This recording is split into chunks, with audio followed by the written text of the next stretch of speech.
Why does the black man serve the white man? Why does everything the black man do benefit the white man? Why does the black man say freedom is doing what I want to do? And why is it that everything he wants to do enriches the European? Welcome to the desert of the real. When Captain America throws his mighty shield, all those who chose to oppose his shield must yield. If he's led to a fight and a duel is due, then the red and the white and the blue will come through when Captain America throws his mighty shield.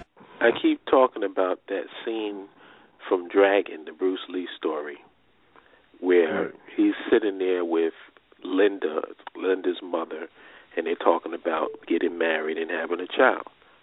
Right. And he tells, and the mother says, if you have a baby, it won't be white, it won't be Chinese, what will it be? And he said, it'll be American. He said, I'm an American. And Linda's mother said, you're not an American, you're an American citizen. Yep. And that was the realest statement that I heard.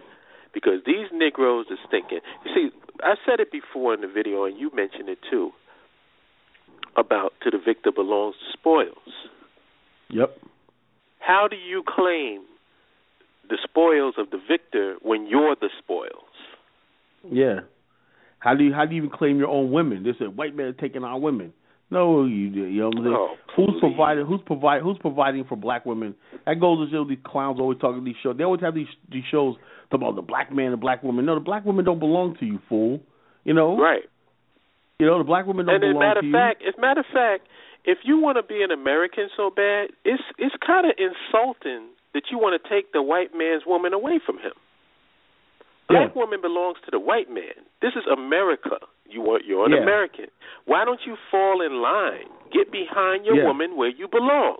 I always hear people that's from other countries. They always keep in touch with their homeland. You know, I know a lot of Arabs, Moroccans that live here. They're like, I'm going back to Morocco for the summer and everything like that. Just thing. Everybody accepts that. Oh, you going back to your homeland? Yeah, I got to go back to my homeland because I don't want. I'm in America too long. I'm starting to become an American. In this city, that works. And white people, nobody gets upset with them. Everybody accepts that. But the black man in America, we're the only people that don't have any place besides America to call our own. Well, yeah, man. It's like I said before. It's like that dude, that abusive dude who has this, beautiful girlfriend or wife, and he goes about the process of breaking her down and making her feel like she ain't shit. But he doesn't want the woman to leave him. You know what I'm saying? It's the same type dynamic that's going on in the relationship between whites and blacks. Like they hate Barack Obama is basically like he should be the poster boy for Enterprise magazine. He is everything that upper to middle class blacks feel they should do in order to be accepted by white society. And what happened? And they bash him. Yeah, I'm like Barack Obama. I mean, they're doing unprecedented stuff to this man as the president of the United States. I remember before, like you said, I used to think that they respected the office even if they didn't like the individual. Yeah, all that's out the door, man. They just completely threw that out the window. I said like this, that means to tell me not only do they don't respect America, but they want you to respect the country that they don't even respect. Mm-hmm. You're loving a country that the people who benefit from don't respect. You know, the office of the presidency. You have a Tom Cotton of Arkansas talking about any deal you make with him, don't listen. And you got Boehner and all these people, Mitch McConnell, going before the world, telling them don't listen to Barack Obama, the president of the United States. Right. I have never seen anything like this in my life. Never. And but we always set precedent. Check this out. But if anybody basically tells me about America right now, I will spit in your face. Any black person tells me about America after this 8 years of Barack Obama, 8 years I've seen the most disrespectful stuff like that. He basically just says we're not Americans. You know, they will not accept this man no matter what. You know. Mhm. You know, so it's just ridiculous. Oh, let me get Thomason. Thomas, is that you, bro? Yeah, I was waiting for you to spit your 100 bars. Yeah. What's going on, brother? Right, don't hurt him too bad, Thomas. We don't want to do any major league ball here. We playing AAA now. Yeah. we got to take our time. You know, we got to make sure that we do things right before we get power. Gotcha. Well, you know, the whole topic of the Captain American Negro. You know, a lot of people. I mean, if you're willing to give up your manhood and acquiesce, there's so many rewards that you can get.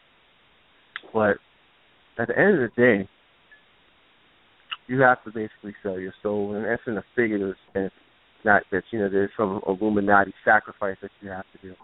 So if you're willing to bend over, get that Vaseline, good.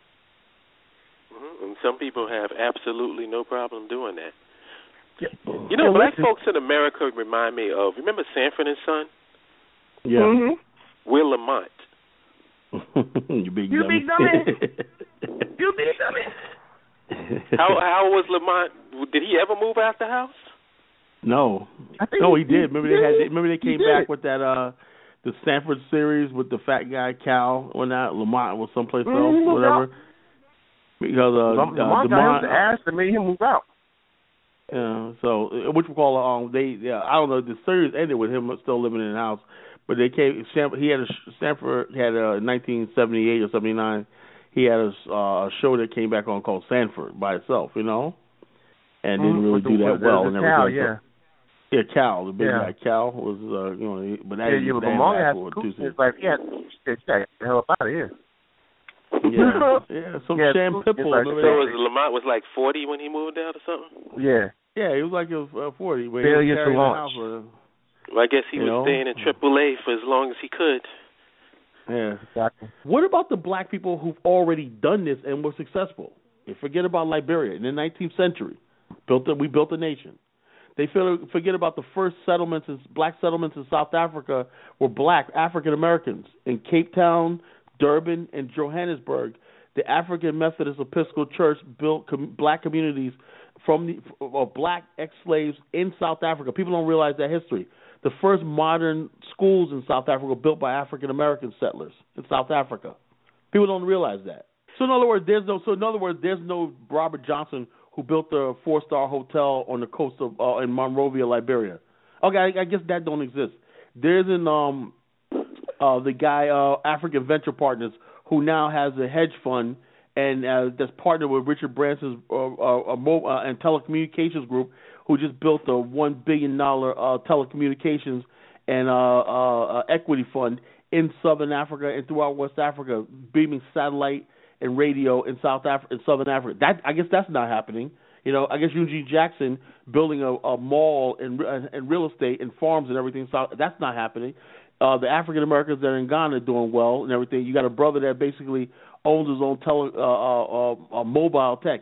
We have our brother John Cashin who builds from Las Vegas, Atlanta and Las Vegas, who builds monorail trains in Nigeria. He built the Ikeja monorail line between Ikeja and Ogun State in Nigeria. I guess that's not really happening. You know, I guess all the people that talk about going to Africa are a bunch of buffoons and everything. And these brothers that come taking their skills, taking their MBAs and everything, and going to Africa, making millions and everything. I guess that's not really happening. I guess we're just talking out our asshole. I guess we have to redefine what laziness is. Yeah. What unmotivated is.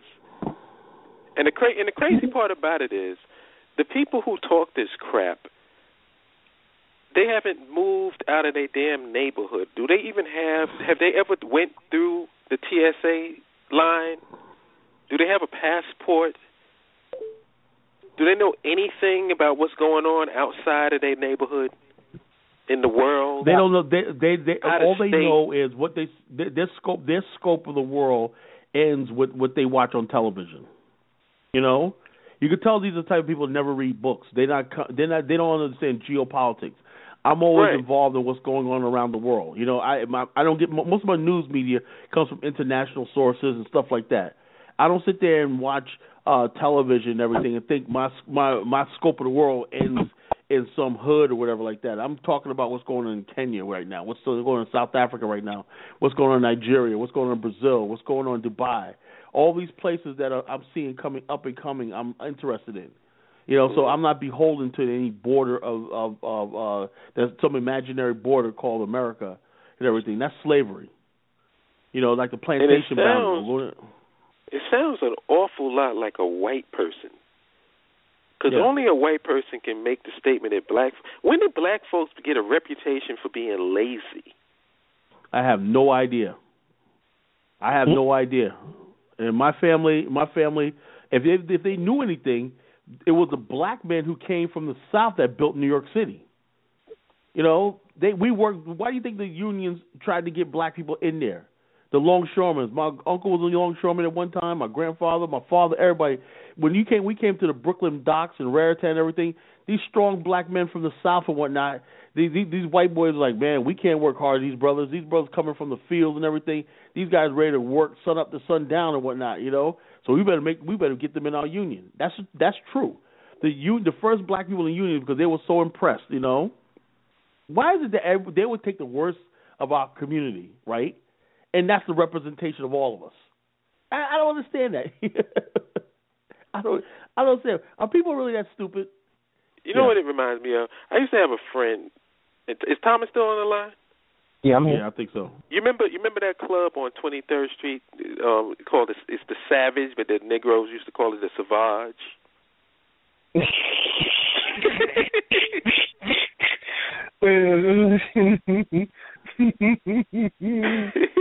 It was over by 8th. I think it was between 8th and 9th, like around there. You talking about the shadow? You talking about the shadow? You not talking about the shadow? No. It was called the Savage, but they used to call it the Savage. Trying to be all fancy and shit. So, but it was an over 30 crowd, so it was a mature crowd, right?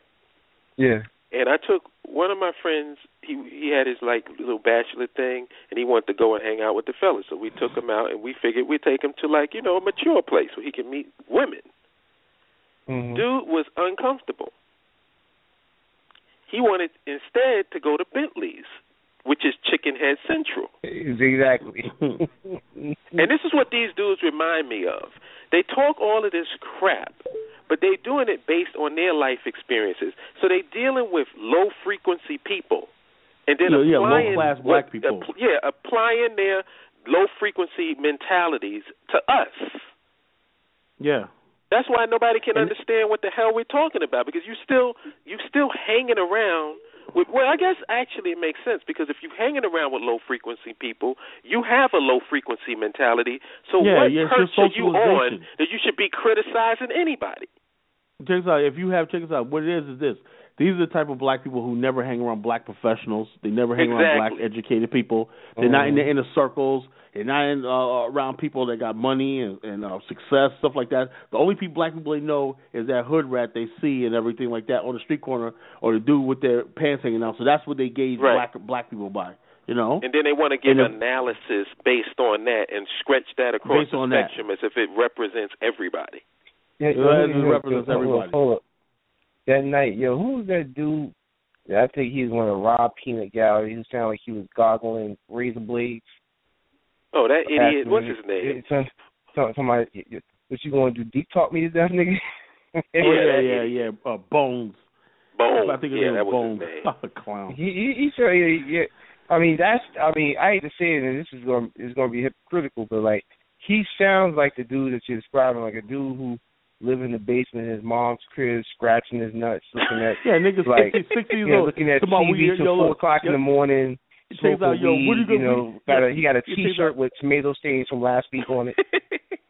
Check out, we gotta save these babies. And he read comic books. I said, check out, we gotta save these babies. I said the best thing you would do to save these babies is pay your damn child support, nigga.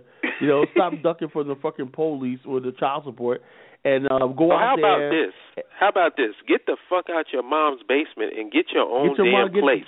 Learn what it's like to be a man and live and take care of shit on your own. Have a car. If you can't do that, what the fuck you giving advice for? Stop taking the subway. When you basically have a car, have your own apartment, have your own bank account and stuff like that, and basically once in a while, you see you out, you dress fine, stuff like that, and you got some sort of your image, your appearance.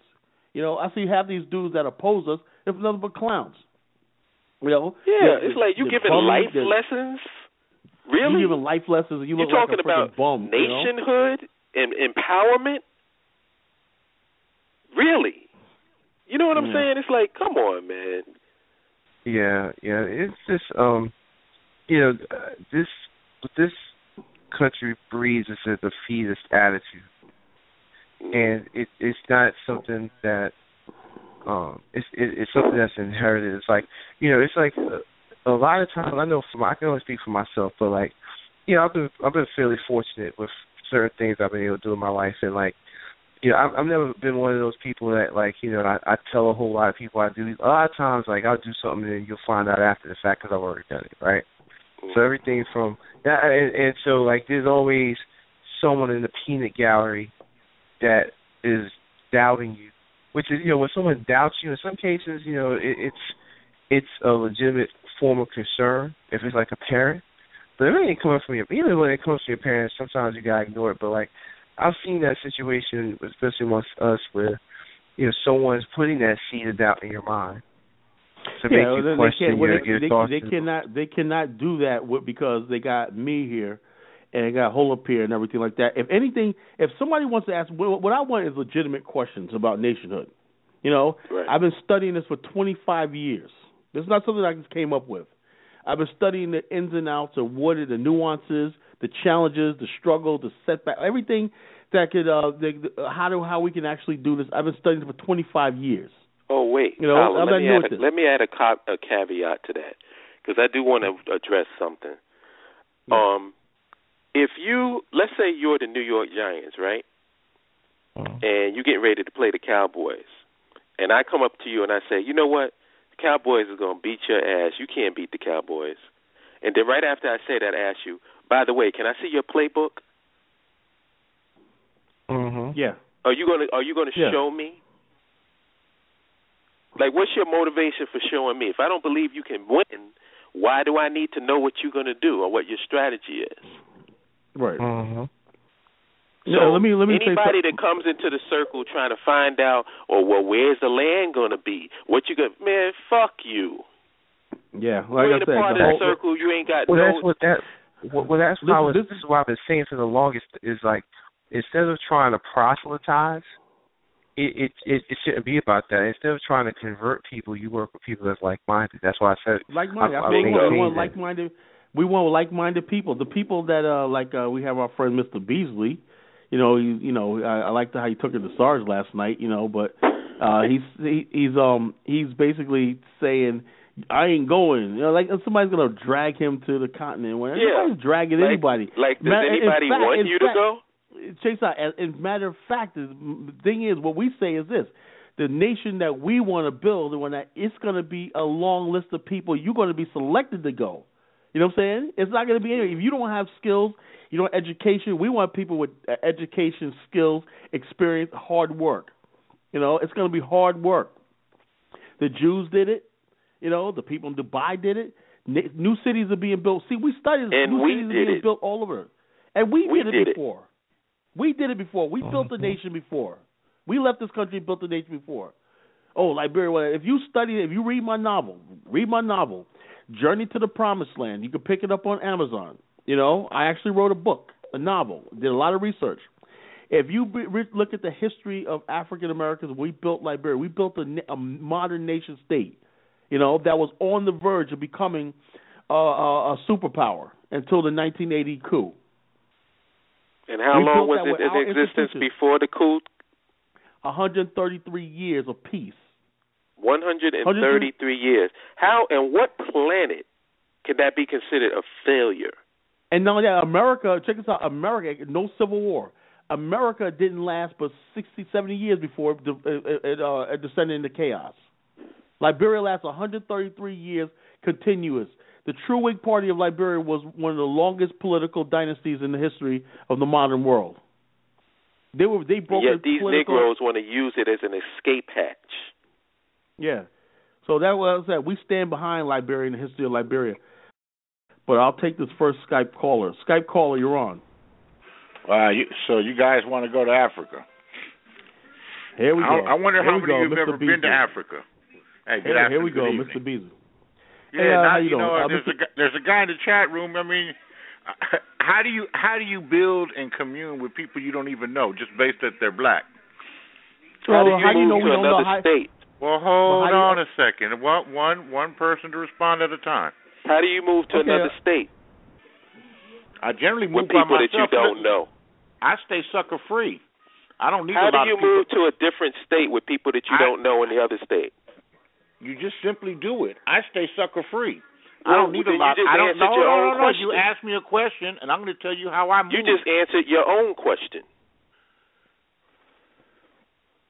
Boom. Then how come y'all don't go? Then how come y'all don't leave? Let me tell you something. No, now you mute me because I disagree with you. Mute this clown. Mute you. We'll come back. Regularly, you want to get out of here. We'll come back. We'll come back to you. All right. Next that caller. shit is not going down tonight. Bring another clown on.